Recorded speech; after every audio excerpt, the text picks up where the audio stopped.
कणकवली नगरपंचायतचे भाजपचे नगराध्यक्ष पदाचे उमेदवार समीर नलावडे यांच्यासह 17ही प्रभागातील भाजपच्या नगरसेवक पदाच्या उमेदवारांनी भाजप नेते खासदार नारायण राणे यांची ओम गणेश निवासस्थानी भेट घेऊन निवडणुकीसाठी शुभ आशीर्वाद घेतले।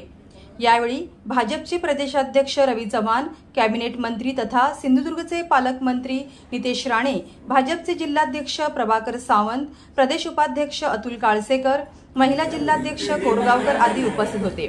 यावेळी नगराध्यक्ष पदाचे उमेदवार समीर अनंत नलावडे यांच्यासह नगरसेवक पदाचे उमेदवार राकेश बळीराम राणे, प्रतीक्षा प्रशांत सावंत, स्वप्नील शशिकांत राणे, माधवी महेंद्र कुमार मुरकर, मेघा अजय गांगन, स्नेहा महेंद्र अंधारी, सुप्रिया समीर नलावडे, गौतम शरद खुडकर, मेघा महेश सावंत, आर्या औदुंबर राणे, मयुरी महेंद्र चव्हाण, मनस्वी मिथुन ठाणेकर, गणेश उर्फ बंडू हरणे, सुरेंद्र उर्फ अण्णा कोदे, विश्वजित विजयराव रासम, संजय मधुकर कामतेकर, आबिद नाईक आदी 17 उमेदवार उपस्थित होते।